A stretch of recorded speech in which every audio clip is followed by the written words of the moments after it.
Trails and Ghost Towns.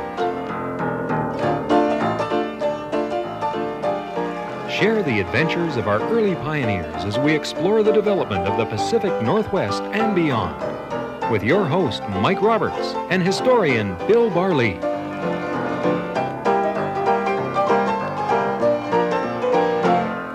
Welcome to Gold Trails and Ghost Towns. I'm Mike Roberts, and Bill Barlee's with me. He's an author, a historian, a gold miner, ex-school teacher, for heaven's sakes.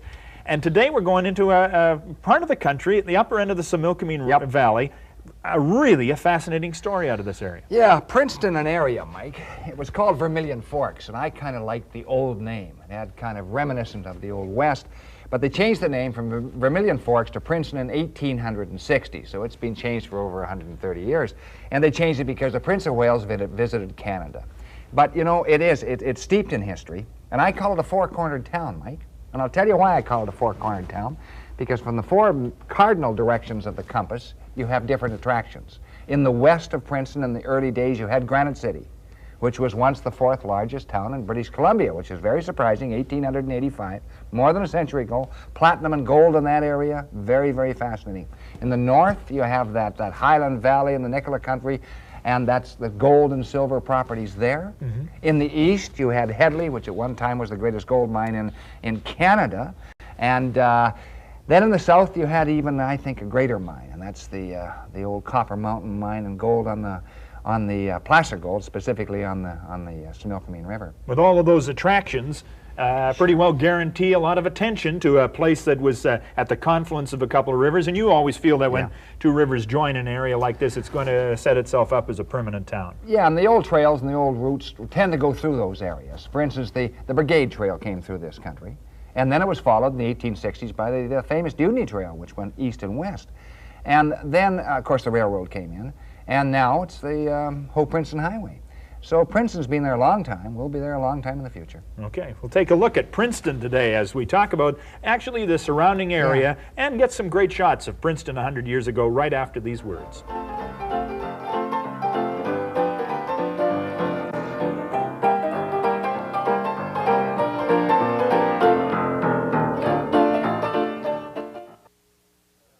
Welcome back to Gold Trails and Ghost Towns. We're talking about, well, first of all, Vermilion Forks, later to be known as Princeton. But when does the action really start around here? Well, as early as 1853, as you're talking about mining. Predates the Caribou Rush. Yeah, it does indeed. A guy called McClellan picked up gold on the South River, which was called the Roche, or the Similkameen, we know it now. And followed by, and you know, the South River is interesting. I had a placer play on that river about 10 years ago, Mike. And they picked up coarse gold then. You can still pick up coarse gold in places, in selected places. And I was thinking back this morning of an old guy called K.C. Davis I used to prospect with, very taciturn man, very nice guy, but very, very quiet. He was a very reserved sort of individual. I used to go out prospecting with him, 2 or 3 times a year. And I remember we went into my claim on the Similkameen just below Friday Creek some years ago. And we were getting nuggets that particular day. We came down, quite a bit of excitement in camp. We were getting nuggets, ounce and a half ounce, a lot of very, very coarse gold, way up the river, way beyond Whipsaw and Blackfoot and all those storied old camps of the 1880s and 1890s. And I thought he would never be affected. And I took my share, which was 25%, because I had guys working for me on a split basis. And we went back to Princeton to have supper. And when we went into the hotel in Princeton, I sat down and I had supper, and I noticed that K.C. Davis was getting quite garrulous. He really was getting quite garrulous, most out of character. And he was tipping the waitress and talking loudly, and I looked at him and I said, you know something? You know what was wrong, Mike? I bet you it's gold fever. You bet. That's what he had. Gold fever. It was a classic case of gold fever. Well, I mean, until you get the nuggets in your hand, you don't really know what this thing will do to you. No, not for sure. And so K.C. Davis, did he recover from this? Did he return his taciturn self? Did he sort of blush and say? After about 6 or 7 hours, he came back to normal. He came down to earth. But you know, it's a fascinating area. And the first guy I think that's really the father of the Similkameen is John Fall Allison. And he came in there in 1858 with a letter from Douglas to do some prospecting. He found some gold, a little bit of gold, not a lot, and found some coal as well. And he stayed to settle as a cattleman. Became a very, very well-known cattleman. And was, I think, the most well-known name in the entire Similkameen Well, Allison Valley. Pass is now sure. named after him. And Yeah. why do you know anything about the man's character, of why he would say no to the gold rush, which even affected old taciturn fellows whose character was well established? Sure. Why would he say, "I'm going to not do that. I'm going to go cattleman"? Well, I don't think he was a natural prospector. It takes a certain bent of mind, you know. And the bunch grass in that country was, you know, as high as a horse's belly, and marvelous cattle country in the 1850s and 1860s. And of course, he settled down with the two branches of the Allison family. There's the Indian branch of the Allison family. His first wife was an Indian woman, a Similkameen woman, and they took the Allison name, of course. And I know some of them quite well, in fact, in various parts of the Similkameen. Fine Indian families. And then there was the White Allisons, and that was his second family. And they were spread throughout the Similkameen as well. So the Similkameen River really in the 1860s was well worked, but there was another river well worked too, Mike, and that was on the northwest side, actually the west side of Princeton itself, and that's the old Tulameen River. Mm. And it was discovered in 1885. We alluded to this years ago by a guy called Johnny Chance. They say he was the first discoverer. I don't think he was, because the Chinese, there's definite proof that they were working that river, Mike, between 1860 and 1885, a quarter of a century, and keeping it to themselves. They were working creeks like Bear Creek and Eagle Creek and Boulder Creek, all different names now. And they were getting nuggets out 30 ounces, 40 ounces, 50-ounce slugs out of that area. And that's the platinum side, too, Mike, which is kind of interesting. And platinum wasn't particularly enamored by anybody until the turn of the century, I guess, but the Chinese saw, or sensed its potential. Oh, sure they did. Sure, they were putting platinum away, and eventually came back and retrieved some of it. But you know, the big town then was not Princeton, really. In 1885, it was Granite Creek, and Granite Creek had a lot of very fascinating characters. One of them was a guy called Red Patty, whose name was really David Whitley, but everybody knew him as Red Patty. And, you know, mining and exaggeration tend to go hand in hand in certain areas. Mining and exaggeration, okay. And I think certainly Red Patty was indicative of this, because he said he went through Granite Creek, and, you know, when it was in his heyday, and the roving preachers would come in, you know, and he would hold the hat out, and all the miners would throw nuggets in the hat, and they would pay the preacher. Well, that may or may not be the case. Of course, there were a number of preachers that came through the area. I think the most well-known was the miner's priest, who was really an Anglican minister, and this is Father Pat, Henry Irwin. And he was noted throughout all the mining camps. Now, what role did he fulfill? Because I don't think of miners as being sort of very religious people. I mean, they were there for the gold, but what did Father Pat do? He hearkened them back to the beginnings, you know, and brought them back to civilized That's right. thought. He brought them back to home and hearth, mother and family, and so on. A very, very interesting man. Read quite a bit about him. Quite impressed with him. So he ministered to these guys, oh, and sure he did. And he didn't sort of scrape off some of the gold for himself. He was a religious man. That's right, he was. And, you know, you had a lot of fascinating characters besides Father Pat and Red Patty. You had Bobby Stevenson. He was in that Similkameen country for years. And I've alluded to Bobby Stevenson before.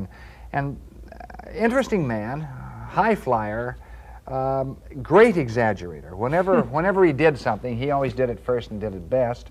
And there was a story of a duel in that country, Mike, between Bobby Stevenson and an Indian chief called Ashinola John, Chushkin Ashinola John. And Ashinola John was a very tough character. In his cabin, in front of his cabin on Ashinola, in the Ashinola country, he had 12 or 13 scalps, and 3 or 4 of them were blonde.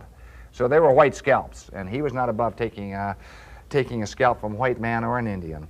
And but Stevenson, according to his story, he got the best of Ashinola John. You know, he had a big difference of opinion with Ashinola John, and he walked up to him and he gave Ashinola John a pistol, and he said, Ashinola John, he said, I'm going to count to 10, and we'll walk off 10 paces. When I count 10, we both whirl and fire. And of course, according to Stevenson, he walked off his 10 paces, and he counted to 10, and he twirled and fired, and of course there was no Ashinola John in sight. Mm. I think the reverse probably was true. So when did he tell this story? Before or after Ashinola John died? What was the... Far after Ashinola John died. So no one was there to correct him, really. Okay. There's a guy named Lothario in this area, too. Were these their real names, or were these names that they were sort of handed? No, Simon Lothario really was an individual who existed. He existed on the South River, which was the Similkameen River. And he had a favorite saying, which I think is kind of worth repeating, and I've repeated it before, but it's worth repeating. He said, I have the best bank in the world, the bank of gravel, and I draw from it whenever I'm broke. So he had the best bank. Didn't have to go and see the banker himself. Yeah. He had the gravel bank. He'd work in there and take the gold out, and he was no longer broke. And, Good stuff. And that was, I mean, that was what people did. Again, the coin of exchange Sure. was the gold nugget, and everybody had the gold scales to weigh it out, and they didn't deal with paper money or coin unless they really had to. Certainly not much, Mike, until about I would think the late 1880s. So you know, you had that western section, that Tulameen section, and then to the north you had the Highland Valley, and you had that Nicola country, which was beckoning to miners from all over as well. Mostly copper properties, some gold properties, not much silver up there. But then when you went east, and we've talked about it before in another program, you had Headley, which was, at one time was the greatest gold mine in Canada. For some years, it produced more gold than any other gold mine in Canada. That was a nickel plate, and later on the Mascot. And Headley, of course, was the link between Penticton and Princeton. And there was a stagecoach running back and forth between the two. At the turn of the century, about 1903, I think, to about 1911, the Welby stage, he called it his Welby's Flyer. And it went along that old route up through the Green Mountain country, and then down into the Similkameen, and up along past Headley, and then up along the old North Side Road, Mike. A lot of Indian road pictographs. that's worth taking. Oh, that yeah. road still exists, and it Sure. it takes you off the highway, and it shows you the Similkameen from a different vantage point. Sure, it shows you the Similkameen as it looked about 100 years ago. Old Indian campsites, the pictographs are still there. Really quite a fascinating place. And when you had those three starting to come into being, Princeton's really started to take hold. And we have a couple of pictures, at least one here anyway, of Princeton, and this is around the turn of the century, Mike. This particular photograph, you're looking at Bridge Street, and you're looking kind of due south across the Tulameen, right into the old town of Princeton. You can see the old false front buildings and most of them, of course, are composed of wood. And this is typical of a frontier town at the time. Now, again, Princeton existed as a supply center. I mean, Sure. all of these places we've alluded to, Yeah. the Tulameen, the South River, Headley, all of these, and all Yeah. that Princeton had to do was be a supplier to these, or be the recreational place for Yes. these people to go to. So you had in Princeton this time probably a couple hundred people. That's all, Mike.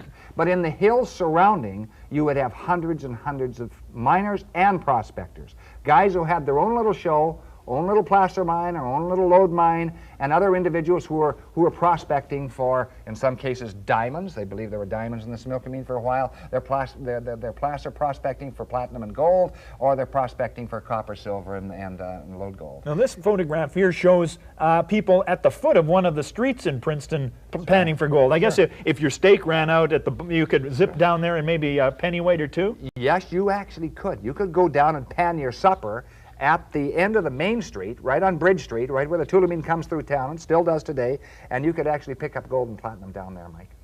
And of course, Princeton itself was quite fascinating because, you know, had the gold coming right through the town.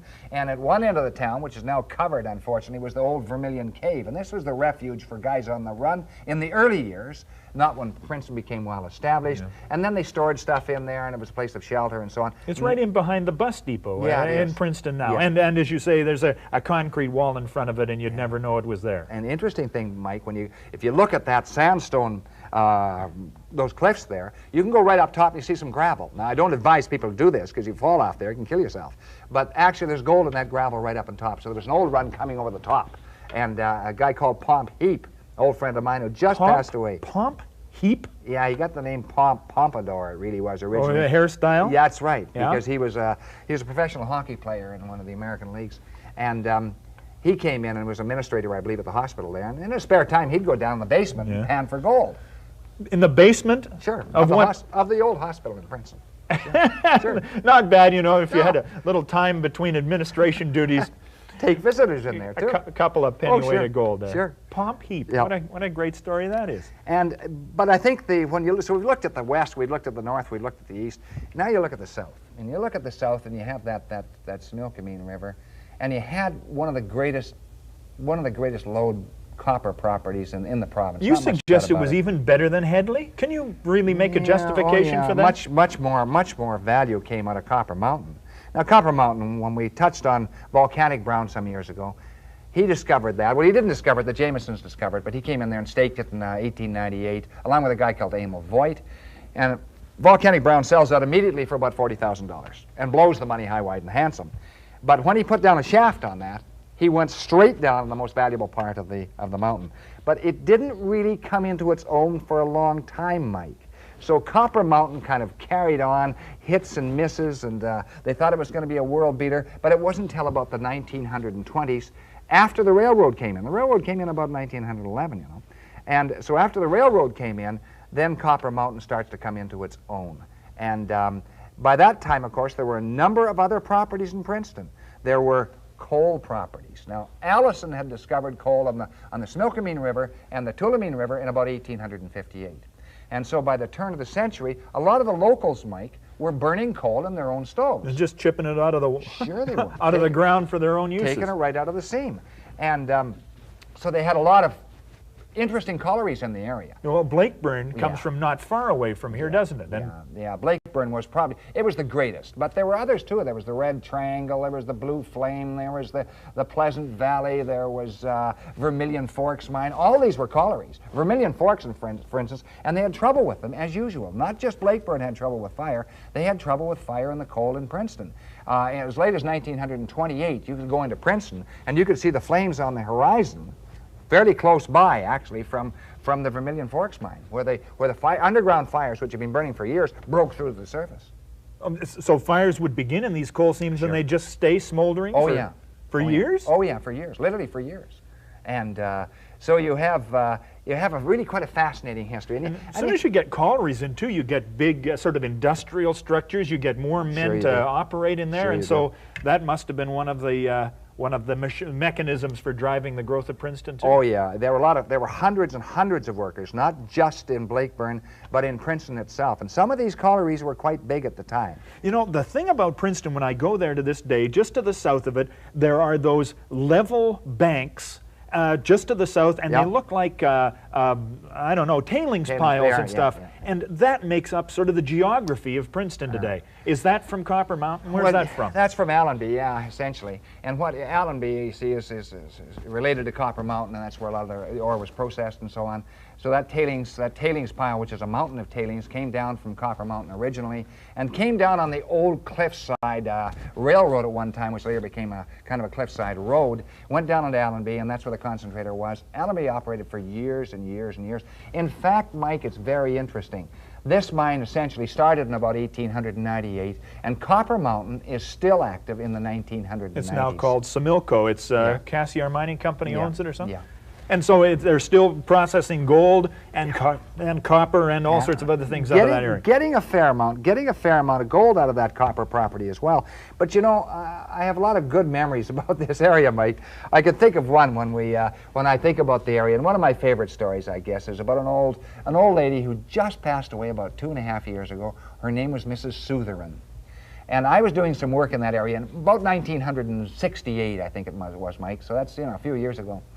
And I had heard from the locals that her husband, who had been long deceased by the time 1968 rolled around, had made a terrific strike on Eagle Creek, which is now called Britain Creek, in 1926. So I'm going there 40 years after the fact. And according to the locals, he'd made such a big strike that he had picked up enough platinum to make her a necklace that hung from her neck right down to her knees, and then he had bought himself a new car and so on and so forth, and he cleaned up 2,000 ounces of platinum. Well, I doubted this. So anyway, I went in there in 1968, knocked on her cabin door, Mike, and her cabin was about 30 feet by 20 feet, and I introduced myself, and she was a very, very courteous woman. She invited me in, she knew of me, and as I stepped in the room, Mike, I saw a great big old Western bar down one side of this dining sitting room there, about 25 feet long. It was a beauty. Black mahogany or black oak, I'm not sure which, beveled mirror behind. Only thing missing was the brass rail. So I stopped, and at that time, 68, that was worth about $500. That's all a Western bar was worth. So I stopped to admire this bar. I said, gosh, Mrs. Sutherland. I said, that's a great bar. Well, she said, Mr. Barley, I don't know why Garnet ever brought that home from Granite Creek. She said, I've been dusting around it, I've been walking around it, I don't know what to do with it. She said, you know, and I'm tired of it. And she said, you know that brass thing? And I said, yeah, the brass rail, because it was missing. She said, well, I've got it outside. And I looked out in the garden out through the window, and she'd broken it in half and was using it for a hoe. So anyway, I wasn't there to see about that. And I said, look, can I take a look at your husband's diary? Have you still got that? She said, yes, I have. So she went into a little bedroom and came out with a diary, and I perused the diary, and they said he'd got 2,000 ounces. He'd got 200 ounces, Mike. Yeah, a little exaggeration is good for any story, I guess. Multiplied by 10. And then as an afterthought, I said, Mrs. Southerland, do you still have the necklace your husband gave you? She said, yes, I have, Mr. Barty said very proudly. Went back into the bedroom, came out with a box like this, and I thought, gosh, it's going to be a great necklace, and opened the lid and took out some tissue paper, and then took that all out of there, and then there's some chamois in there, and she took out a tiny little necklace like this, and there was a piece of gold and a piece of platinum and a piece of electrum, which is a mixture of gold and silver, and that's all she had. Not quite as spectacular as the story. Not quite as spectacular. And so, anyway, I'd spent a comfortable 2 hours with her, very entertaining, and she escorted me to the door. And as I went to the door, I turned back and looked at this bar, and I said, gosh, that's a marvelous bar. And I happened to have $700 in my back pocket at the same time. Just the bar was, happened, yeah. That's right. And the bar was only worth $500. And I said, so I said, yeah, it's really a nice bar. She said, Mr. Barty, I just don't know what to do with it. I'd like to get rid of that. Well, I said, gosh, and I thought, oh, well, I'll give the old girl more than it's worth, because it comes from Granite City. I said, Mrs. Southerland, I said, I'll give you $700. She looked at me and said, well, Mr. Barty, if it's worth that, I'll just keep it. Oh, goodness. If I'd offered her $50, she would have said, dig her away. Okay, take a break here. Be back in a second with more Gold Trails and Ghost Towns. Don't go away.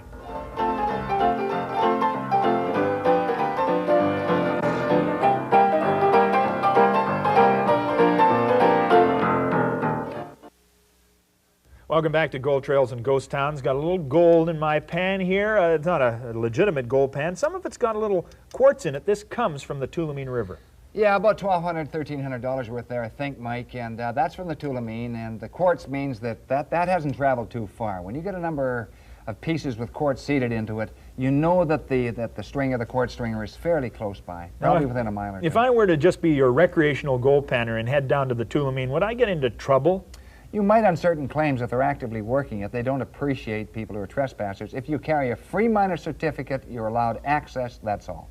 Just access. You can't... You can go through. You can go through, but you can't pan? Can't stop and pan. Sounds like interesting country, though. Yeah. Still with gold, still with platinum in that area, and maybe even still a big black oak walnut bar from Granite City in somebody's house down there. Some of the stories of the Princeton area today, a source, sort of a supply center for Headley, for Allenby, for Copper Mountain, for Granite Creek, for the places up in the Nicola toward Merritt.